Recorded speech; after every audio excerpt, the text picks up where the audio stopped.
Cuaderno de fenómenos ufológicos y paranormales en el mundo angloparlante. Domingo 13 de abril 2008. Al volante en la oscuridad. Misterios de la carretera. Por Scott Corrales. Copyright 2004. Arcana Mundi.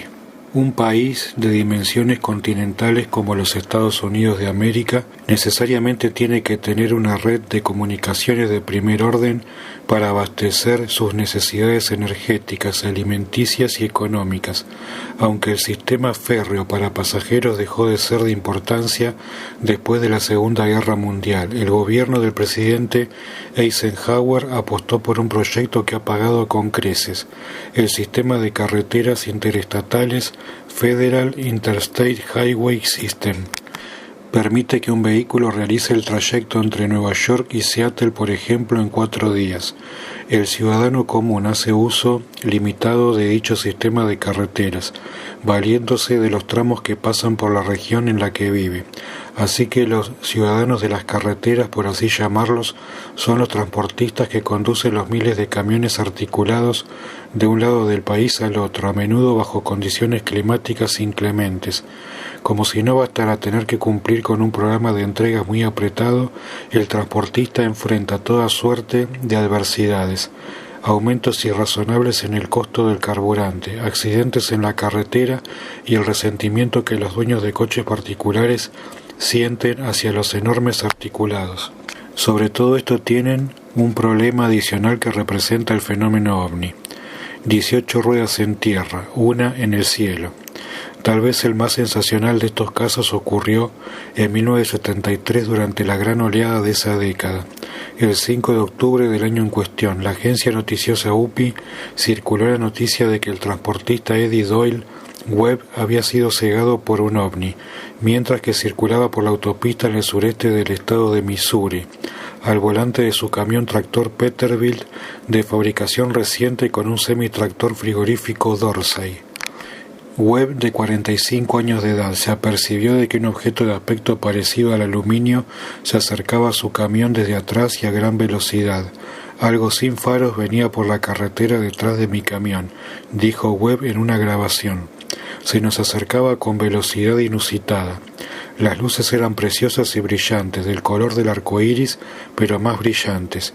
El chofer decidió despertar a su esposa Velma, quien compartía la conducción del articulado con él, para que fuera testigo del insólito fenómeno. Un tanto molesta, Velma miró por el retrovisor del lado derecho del articulado y dijo que no podía ver nada.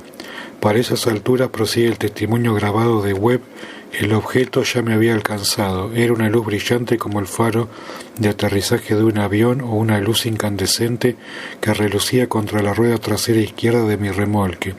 No podía ver lo que era, así que me asomé por la ventana. Webb no supo identificar el objeto más allá de decir que se parecía a un nabo o trompo de color plateado y de unos 30 pies en diámetro y tal vez 6 a 8 pies de alto, con un arco iris de luces a lo largo de su centro. El transportista tuvo la impresión de que la parte inferior del extraño objeto parecía estar girando. En aquel instante una bola de fuego de color amarillento rojizo impactó contra mi rostro. Se me cayeron las gafas y no podía ver. Aún así pude detener el camión. El motor del vehículo murió al instante, aunque no sé si fue el objeto el responsable de ello o si lo hice yo al pisar el freno. Según la señora Webb, su marido había gritado: «Dios mío, me han quemado y no puedo ver». La bola de fuego plasma había derretido la montura de las gafas del transportista, haciendo que una de las lentes cayese al suelo de la cabina. La señora Webb tomó el volante y condujo a su marido al Hospital Barnes en la ciudad de St. Louis.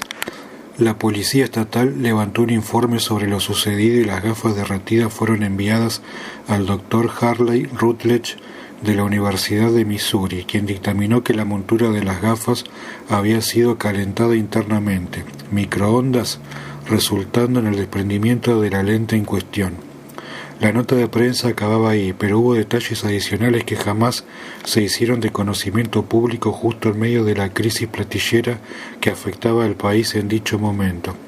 El detalle más significativo es que la empresa de transporte para la que trabajaba el desventurado Webb se negó a pagarle la indemnización por accidente de trabajo, debido a que el chofer no podía comprobar la existencia legal del ovni que causó sus heridas. Ni corto ni perezoso, Webb puso sus asuntos en manos del abogado Edward O'Herling de la población de Malden, Missouri. Cuando el investigador Leonard Stringfield de la MUFON quiso indagar los pormenores del caso, el abogado O'Herling le dijo que la ley no le permitía divulgar la información del acuerdo a que habían llegado Webb y su empresa, pero que el testimonio jurado del transportista había sido tan convincente que la empresa no tuvo más remedio que pagarle. Un oftalmólogo en el hospital de St. Louis determinó que la visión de Eddie Webb se había reducido al 20% y que el chofer tenía dificultades en visualizar colores. Tras ese momento se pierde la pista del chofer, otra víctima más del fenómeno ovni. ¿Qué pretendía hacer el ovni con el transportista? ¿Borrarle la memoria del avistamiento? ¿Matarlo? La lista de posibilidades se hace bastante extensa. Pero 5 años antes de que Webb tuviese su encuentro cercano con lo desconocido, hubo un caso muy parecido que relataremos a continuación. Un transportista llamado Rob Brown, seudónimo, se desplazaba lentamente en su camión tractor a través de una pesada tormenta de nieve en enero de 1968. Brown regresaba al gélido estado de Michigan después de haber recogido un cargamento en la costa este del país, rumbo a la población de Baraga, sede de la empresa para la que trabajaba. Conduciendo a medianoche a lo largo de la M28, una carretera de 2 vías perfectamente recta, en un tramo plano y desamparado de la península superior de Michigan, Brown se vio obligado a detener la marcha para salir del vehículo y quitar la capa de hielo que se acumulaba sobre los limpiaparabrisas. Maldiciendo el frío y frotando el caucho de los limpiaparabrisas con la mano, Brown recibió, lo describiría como un fogonazo en la cara, proveniente de una potentísima luz parecida a la de un estrobo. La nevada noche se hizo día a su alrededor, reflejando la blancura de la nieve fresca casi dolorosamente. El transportista creyó por un instante que algún avión perdido en la tormenta tenía pensado aterrizar en la gran planicie de la península de Michigan, pero en menos de un segundo descubrió que no era así. El transportista, según relataría en una carta al investigador Jerry Black de la MUFON, se encontraba dentro de una especie de cono de luz verde que rodeaba a su vehículo. Lo más sorprendente era que la nevada proseguía más allá del perímetro del cono, mientras que comenzaba a sentirse un calor notable dentro del mismo. Esa sensación fue la última que experimentaría Brown por algunos instantes, puesto que no sabía si había perdido el conocimiento o no. Brown se daría cuenta posteriormente de que estaba parado en la nieve a unos 20 pies del camión, en nieve de 5 a 7 pulgadas de profundidad, sin que el manto blanco delatase la presencia de pisadas que lo hubieran llevado a semejante distancia del camión. Su vestimenta estaba totalmente seca y caliente. Desorientado, el transportista regresó a su vehículo solo para descubrir que el poderoso motor diésel 335 Cummins, generalmente inmune a calarse, estaba muerto. Al arrancar de nuevo, Brown descubrió que la temperatura estaba a 0, cosa que toma varias horas en un motor de la magnitud del Cummins. Mayor sería su sorpresa descubrir que su cronómetro indicaba que la hora era 05:00 horas. Brown había perdido 5 horas de su vida sin poder explicarlo. Poco después de su regreso a la cabina del camión tractor, el transportista experimentaría jaquecas y náusea que no le abandonarían por algunos días, además de percibir un molesto olor que era incapaz de identificar. Posteriormente lo identificaría como el olor de un alternador quemado. Con 35 años de conocimientos acumulados sobre el fenómeno ovni, podemos atrevernos a decir que la experiencia de Rob Brown fue un episodio clásico de tiempo perdido, situación que aqueja a los que se han visto secuestrados por seres de supuesta procedencia no terrestre o los que han entrado en contacto con campos magnéticos de gran intensidad. Con lo que sabemos del caso Brown, ¿será demasiado aventurado afirmar que el caso Eddie Webb fue un secuestro interrumpido, tal vez debido a la presencia de su esposa en la cabina del tractor? Están jugando con nosotros. 6 meses después del caso Webb, 2 hermanos transportistas conocidos como Chuck y Dave por los investigadores protagonizarían uno de los casos más famosos de la ufología de los años 70, debido a su fuerte componente psíquico.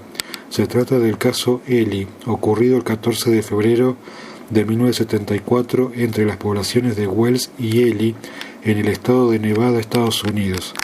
Los hermanos habían partido del estado de Idaho con un cargamento de mueblería en dirección al sur. Dada la gran distancia y la brevedad requerida por el viaje, los hermanos conducían turnándose, Dave primero y luego Chuck. A mitad de la noche en el desierto de Nevada, precisamente en el tramo de 100 millas que separa a Wells de Ellie, Chuck despertó a su hermano para que presenciara algo insólito.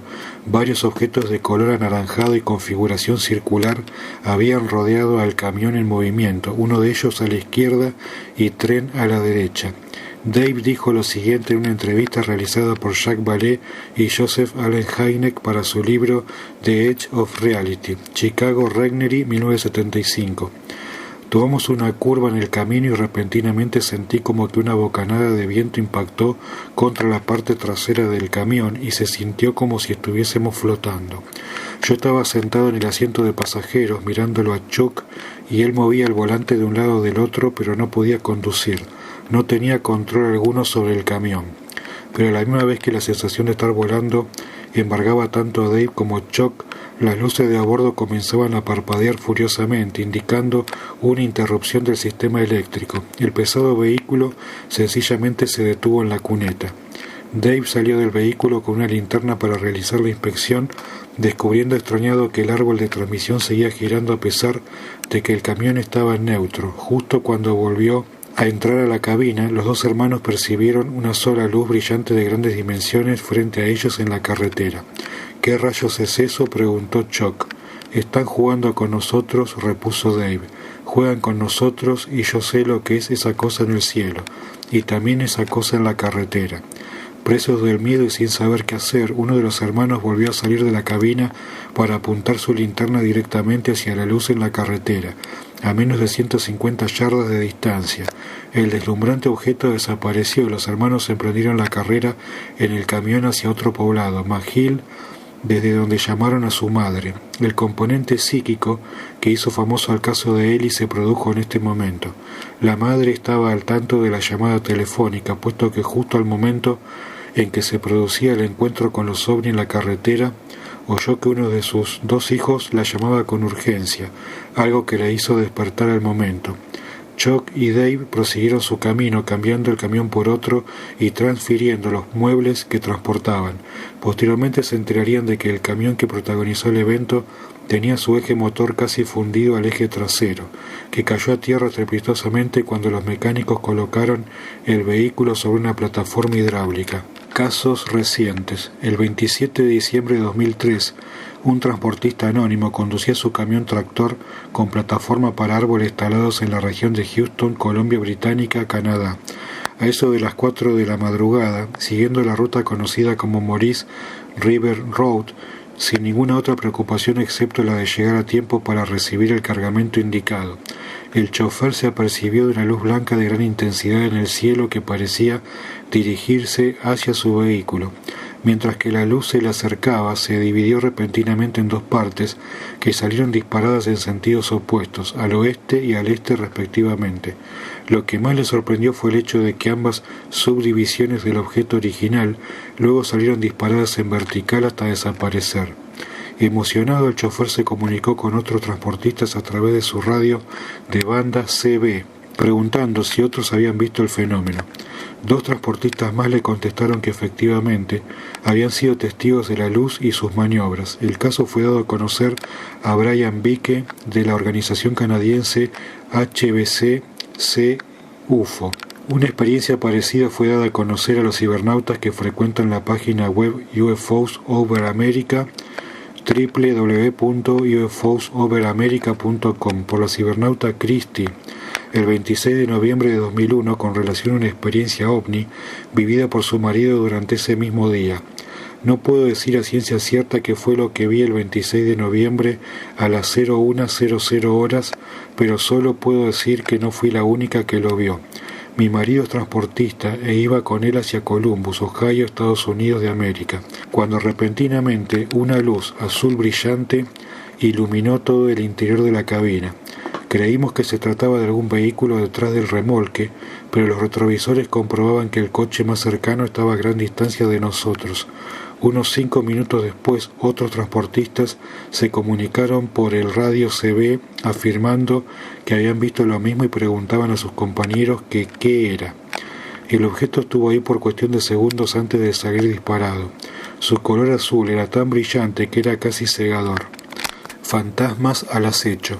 Dennis Kay, vecino del estado de Kentucky, quedó azorado al ver que su cámara fotográfica había capturado la imagen de un camión fantasma. Según su testimonio, había salido a tomar fotos de la bruma matutina junto a su esposa cuando un camión de carbón pasó lentamente por la carretera frente a su propiedad, algo que le resultó sumamente raro, puesto que los camiones de carga se desplazan a velocidades sumamente peligrosas para poder negociar las subidas empinadas de la región.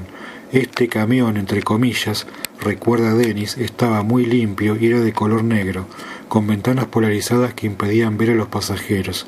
Carecía además de rotulado, algo imprescindible para un vehículo de esta naturaleza enfrascado en actividades comerciales. Mi esposa logró tomar 2 fotos del extraño vehículo, pero al revelar el carrete no había ningún camión, sino una estela de luces. Mi esposa le describió el camión a su madre y hermano, y ambos dijeron que jamás habían visto ningún camión parecido en esa región.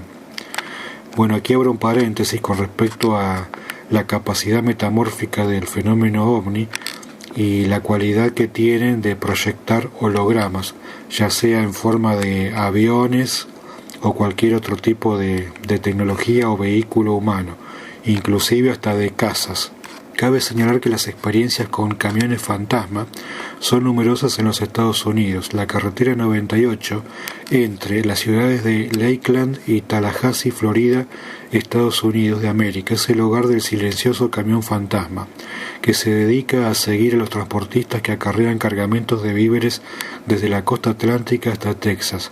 Más de 75 transportistas y choferes en vehículos particulares afirman haber tenido un encuentro cercano con el insólito camión, que tiene la peculiaridad de no emitir ruido alguno mientras que rueda por el camino. Aquí abro otro paréntesis para hacer omnilogía comparada con respecto al libro de J.J. Benítez, La punta del iceberg, y el caso del guarda de seguridad que trabajaba en el Peñón de Gibraltar, el cual vio descender un ovni sobre un promontorio, el cual se transformó en un camión de mudanzas y luego en 2 vehículos comunes y corrientes que curiosamente no producían ruido alguno.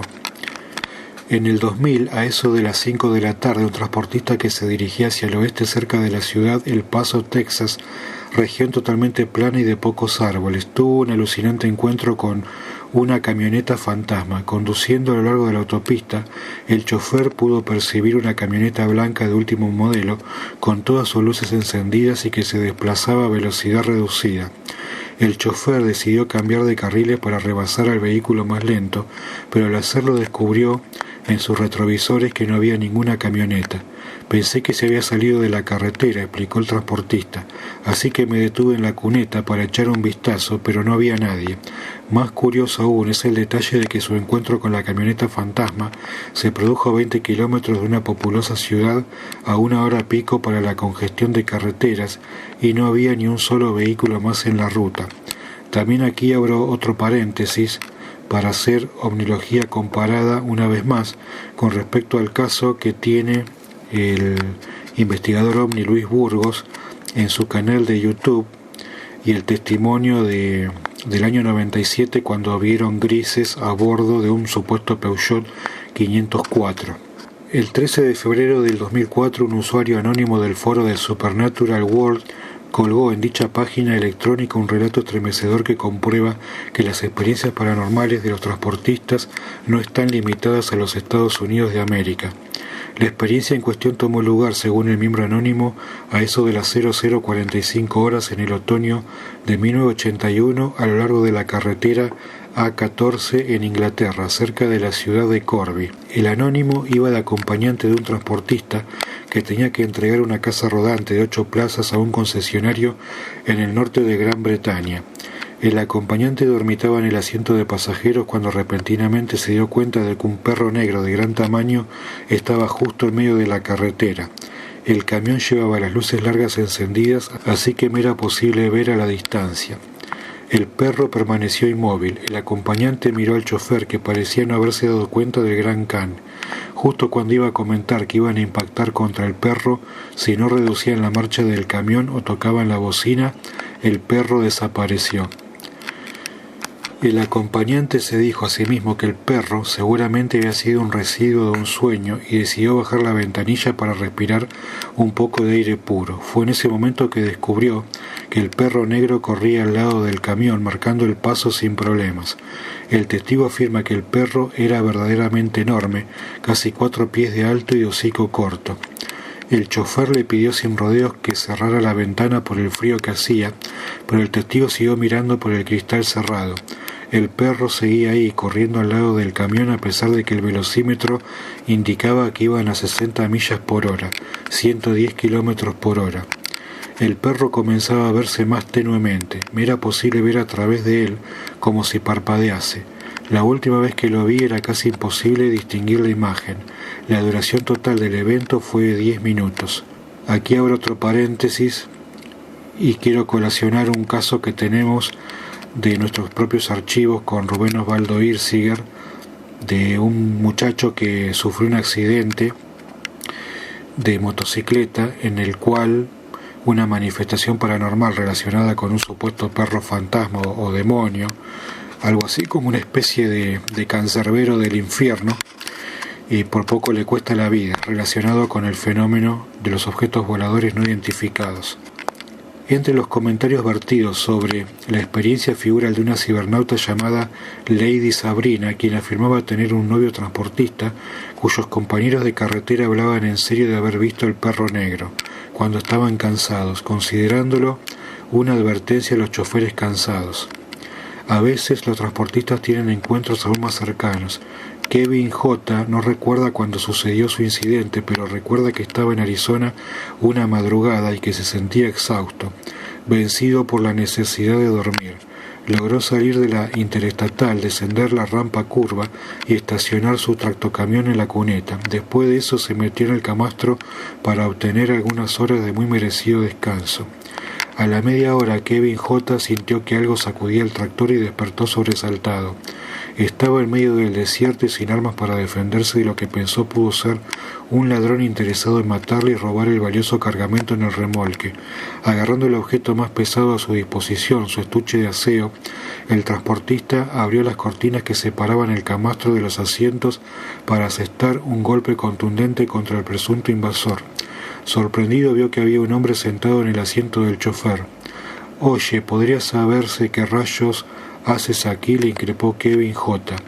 El extraño se dio la vuelta lentamente para mirar al transportista, contestando con cierta tristeza: «I gotta keep going». «Tengo que seguir». Al devolver la vista hacia el parabrisas, la extraña figura se desvaneció en el aire. 2 semanas más tarde Kevin J. descubriría que su jefe había obtenido el camión habiéndolo comprado a la viuda del propietario original. La triste y enjuta figura, que no tenía más remedio que seguir al volante del tractocamión, habiendo muerto de un infarto en el patio de la compañía de transportes. Seres de otros mundos. Desde los años 70, cuando un transportista en el estado de Indiana, Estados Unidos, fue víctima de un hombre lobo, los choferes de camión han figurado de forma prominente en los casos de encuentros con seres no humanos. Y con esto no queremos decir supuestos omninautas, sino criaturas extrañas de procedencia desconocida. Una de las vivencias más estremecedoras lo fue la del transportista australiano Roscoe McCrae, de 37 años de edad, viviendo en el país de las maravillas que es Australia, con sus insectos, reptiles y mamíferos que no tienen igual en otras partes del mundo. McCrae pensaba que no había ningún bicho raro que no conociera hasta que le tocó enfrentarse al Yowie, el Yeti o Bigfoot australiano. En aquel momento McCrae trabajaba por una empresa de transportes cuyos remolques eran subcontratados por el Servicio Postal Australiano para la entrega de correo en pueblos distintos, tarea que exigía cruzar la cordillera conocida como Great Dividing Range entre las poblaciones de Townsville y Mount Isa en Nueva Gales del Sur 4 noches a la semana. A pesar de considerarse como un individuo bastante curtido y de haber participado en muchas peleas en los bares de la región. El transportista ha decidido jamás detenerse de nuevo en la sección de carretera que separa a Torrens Creek de Hughenden Den, lugar donde se produjo la experiencia narrada a continuación. La primera vez que vi al Yowie fue hace 2 años a eso de las 21:00, dijo McCrae a la desaparecida revista inglesa UFO Magazine. Se trataba de un enorme hombre peludo de 3 metros de alto que se sostenía de un poste eléctrico, sacudiéndolo como un animal que intenta obtener comida de un árbol. Iba cubierto de pelambre pardo y tuve la oportunidad de verlo por buen tiempo. Y salí a toda velocidad de aquel sitio. No hay manera de que nadie pueda hacerme quedar en ese lugar si estoy solo, ni siquiera por motivo de un neumático perforado o amortiguador roto. Y este sería solo el primero de 10 encuentros con el Yowie que tendría Roscoe McCrae. La segunda vez ocurrió eso de las 22:00. El ser estaba parado al lado de la carretera y es algo que mete miedo en el cuerpo. Jamás le tuve miedo a nada y pensé que el cuento del Yowie era basura, pero ahora sé que no lo es. El transportista ha conversado con más de una docena de sus compañeros que afirman haber visto al Yowie de noche en esa misma región. Los transportistas se reservan sus comentarios por temor a ser blanco de burlas, pero saben que los gigantescos seres efectivamente existen. El artículo de UFO Magazine informa que el investigador Alfred Wilson logró acompañar a Roscoe McCrae en uno de sus viajes para ver si se presentaba la oportunidad de ver al extraño ser otra vez. Wilson se sorprendió al saber que el fornido y rudo transportista, hombre realista donde los haya, pensaba que los Yowie no eran cosa de este mundo. Tienen que provenir de esos ovnis que están en la zona todo el tiempo, explicó McCrae. No hay manera de que el Yowie pueda ser un animal ordinario.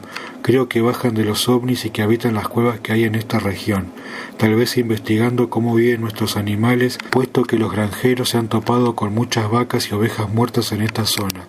Cuando ambos hombres detuvieron el remolque en la zona para que Wilson pudiese tomar fotos, el nerviosismo de McCrae era palpable, al punto que el transportista le gritó: «Quiero salir de aquí cuanto antes». Otros transportistas han tenido encuentros con este monstruo australiano en la zona de descanso a lo largo de la carretera, deteniendo su vehículo para dormir unas cuantas horas. Un chofer anónimo despertó sobresaltado cuando uno de los seres comenzó a golpear los cristales del camión tractor. El hombre salió del lugar a toda prisa, negándose a detenerse de nuevo en la carretera por ningún motivo. Otros transportistas han tenido el dudoso gusto de conocer al primo estadounidense del Yowie, el controvertido Pie Grande, en muchas instancias. La más reciente data de 1997, cuando el 3 de septiembre de dicho año Richard Drury y Margie Creek, una pareja de transportistas, detectaron un enorme ser de pelambre pardo caminando debajo de un puente en la autopista 406 de la canadiense provincia de Ontario, cerca de la ciudad de Saint Catherine. La pareja de transportistas estaba en camino a hacer una entrega cuando cruzaron un puente en la autopista 406. El puente, con rieles de hormigón a cada lado, no permitía que los vehículos de pasajeros pudiesen ver el cauce que existía abajo, cosa que no representaba un problema para un camión articulado. A 50 metros bajo el nivel del puente, Richard detectó una criatura que caminaba en la ribera oeste del riachuelo y llamó la atención de Margie, que lo acompañaba en el asiento de pasajeros. Ambos testigos coincidieron en que el extraño ser estaba completamente forrado de pelo, aunque le fue posible ver sus brazos y codos. Los pies y tobillos del ser eran enormes y los brazos eran más largos que lo esperado, siendo el detalle que atrajo la atención de Richard en primer lugar. En su informe a la Bigfoot Research Organization, BAFRO, los transportistas recalcan que el avistamiento no se hubiera producido de no haberse extraviado y haberse dirigido hacia la neoyorquina ciudad de Buffalo en vez de hacia Detroit, la ruta que la empresa de transportes les había mandado tomar. ¿Qué hacía semejante criatura en un entorno semiurbano? El criptozoólogo Loren Coleman hace tiempo dio a conocer su parecer al respecto, que dichos seres peludos se desplazan a través de América del Norte siguiendo el cauce de los miles de riachuelos y arroyos del continente, evitando así el contacto con el ser humano. Tal vez la insólita experiencia de los transportistas sirva de corroboración a esta teoría. un transportista que se comunicó con el popular programa radial Costa a Costa el 3 de marzo del 2004 supo ponerle los pelos de punta a miles de radioescuchas con su experiencia ocurrida en las cercanías de Crater Lake, estado de Oregon, Estados Unidos, durante una tormenta de nieve esta temporada. Según el transportista, su tracto, camión y remolque se abrían paso lentamente durante una pesada nevada en esta inhóspita parte del país, cuando las luces largas de sus faros cayeron sobre un vehículo abandonado en la cuneta, una camioneta accidentada. El chofer, temiendo que los pasajeros de la camioneta estuviesen mal heridos y sin posibilidad de recibir ayuda, detuvo su camión en plena carretera y, equipado de una diminuta linterna, salió a socorrer a los presuntos pasajeros de la camioneta. Podemos imaginar su sorpresa al descubrir que no había nadie adentro. Fue entonces, narra el transportista anónimo, que pude escuchar un sonido siseante que provenía de las copas de los árboles más allá de la cuneta. La camioneta abandonada estaba rodeada de escombros y sin pasajeros. El sonido emitido por el ser desconocido, que parecía provenir de una altura considerable en los árboles, comenzó a convertirse en un rugido insistente y amenazador. Llamando a las autoridades con su teléfono móvil, el chofer descubrió que la camioneta llevaba largo tiempo abandonada en esa lejana carretera. Mientras tanto, el sonido amenazador en la oscuridad iba en aumento. Con la mayor rapidez posible, abriéndose paso entre la nieve y el lodo, el chofer regresó a la seguridad de su cabina y prosiguió la marcha. Gato montés, Bigfoot, extraño ser alado. De haber descubierto la respuesta a la intrigante pregunta, es casi seguro que el chofer no hubiera vivido lo suficiente como para llamar al programa meses más tarde. Le juro que si aquello hubiera bajado de los árboles me habría dado un infarto. Alta extrañeza, las experiencias de Rhys Sanders. Los investigadores serios han sabido huir de la alta extrañeza de los primeros días de la investigación OVNI por considerarla totalmente imposible de clasificar o cuantificar. Son los imprudentes los que se atreven a abordar situaciones en donde no existe ningún punto de contacto con la realidad cotidiana, o en donde los escépticos prefieren tachar de esquizofrénico o parafrénico al protagonista. Un camionero estadounidense, Rhys Sanders, vivió una serie de experiencias aterradoras que le hicieron pensar que estaba loco y que de hecho le valieron el curso de tratamiento reservado para los esquizofrénicos, lo que no resulta sorprendente en sí, puesto que la industria de transportes en Estados Unidos padece de altos índices de drogadicción y alcoholismo por motivos de las largas horas y fechas topes irrazonables que enfrentan los choferes. Con cierta frecuencia las autoridades de carretera se ven obligadas a llamar a las empresas de transporte para avisarles que deben enviar un reemplazo para un transportista que se ha vuelto loco de atar en una zona de descanso o al volante. Tras de unas semanas de descanso, el transportista desquiciado vuelve a integrarse a sus labores y el ciclo se repite. Rhys Sanders publicó sus experiencias en un trabajo llamado Terror en la Interestatal 10, que compite con cualquier obra escrita por Stephen King o Peter Straub. En el mes de julio de 1989, el transportista Sanders se encontraba en una zona de descanso en California cerca de la medianoche, esperando hacer contacto con otro chofer antes de salir a toda prisa para hacer una entrega en Bakersfield a las 06:00 am. De repente una voz femenina le abordó por la radio del tractocamión. «Ven acá, chico, que te voy a tratar bien». Sin titubear, Sanders tomó el micrófono y le dijo a la mujer que no sabía quién era ella ni qué quería, pero que estaba a punto de salir de la zona de descanso. La dulzura desapareció por completo de la extraña voz, que comenzó a increparle y vociferar injurias. «Hijo de puta, no hay quien se atreva a rechazarme». Justo en ese momento, varias voces masculinas, las de otros camioneros, comenzaron a hacerse sentir por la radio, diciéndole que no abandonara el recinto si quería evitarse problemas. Sanders se alejó del lugar a velocidad moderada, pensando que se trataba de las bromas que los transportistas suelen jugar entre sí para aliviar el tedio de sus labores. Pero la voz de la mujer volvió a surgir, mandándole a cambiar la frecuencia para poder hablar en privado. Otra voz, esta vez masculina, le instó a regresar a la zona de descanso inmediatamente. Fue en ese momento que Rhys Sanders se dio cuenta de algo extraño. Cuando hablaban, comillas, escribe el transportista, los metros en mi radio aumentaban al máximo indicando que estaban muy cerca o que tenían una cantidad de potencia inusitada. Al negarse a regresar a la zona de descanso, la voz masculina declaró tajantemente: «¡Atrápenlo!». De repente, el tractor y remolque de Sanders se vieron rodeados por automóviles y furgonetas que trataban de hacer una encerrona en plena autopista. El vehículo que se le puso enfrente era un camión de mudanzas. Por la radio podía escuchar voces que delataban su posición exacta a la voz masculina que había dado la orden.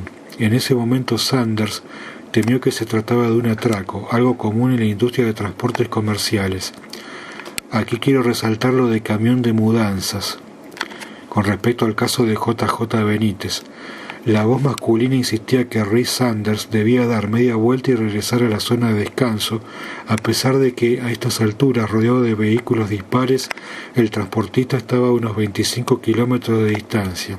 Comenzó a preguntarse cómo era posible que usando radios CB sus interlocutores pudiesen sostener comunicaciones a semejante distancia, cuando el radio efectivo de dichos aparatos es de varios kilómetros a lo máximo.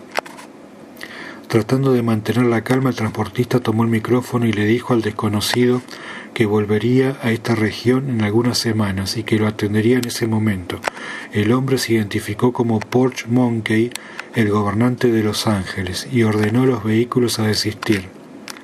Pero la pesadilla aún no había terminado. A los pocos minutos el transportista oyó los gritos de una mujer a través del altavoz de su radio, y las voces de los que le perseguían aparecieron de nuevo, avisándole que habían apresado a la mujer que había estado esperando en la parada de transportes pero que no había aparecido. Esta vez le avisaron que si no regresaba, descuartizarían a la mujer con una motosierra. Aunque la experiencia comenzaba a resultarle alucinante, Sanders decidió dar media vuelta y emprender el regreso a la zona de descanso, solo para salvar la vida de la mujer, cosa que podría costarle la suya. La voz de otro transportista le llamó por su apodo, Cherokee, y le dijo: «Qué pena, Cherokee, de haber seguido te hubieras escapado», con tristeza genuina.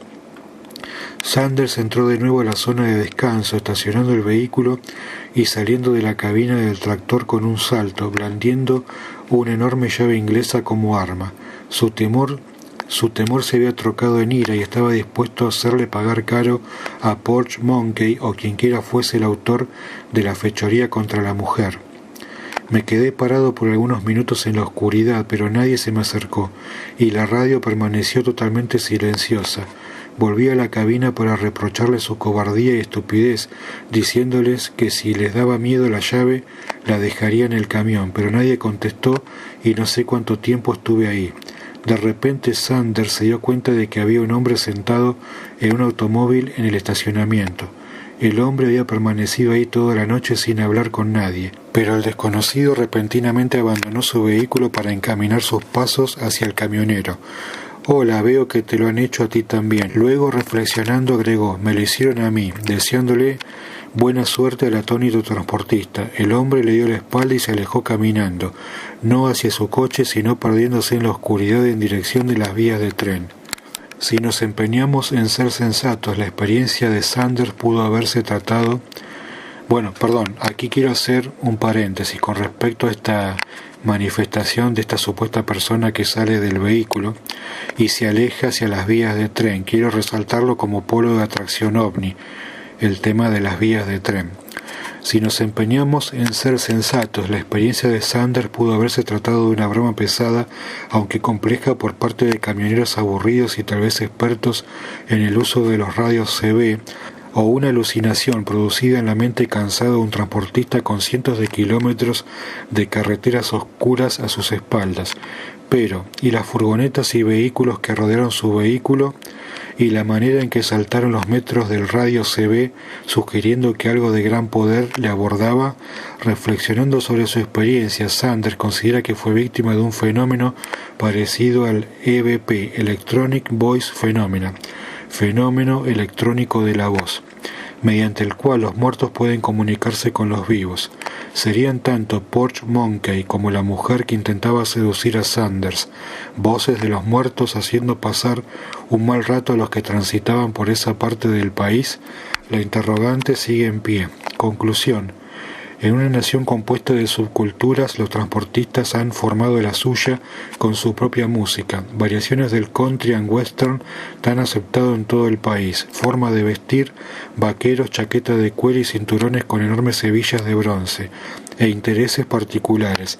Muchos se dedican al rodeo o al automovilismo.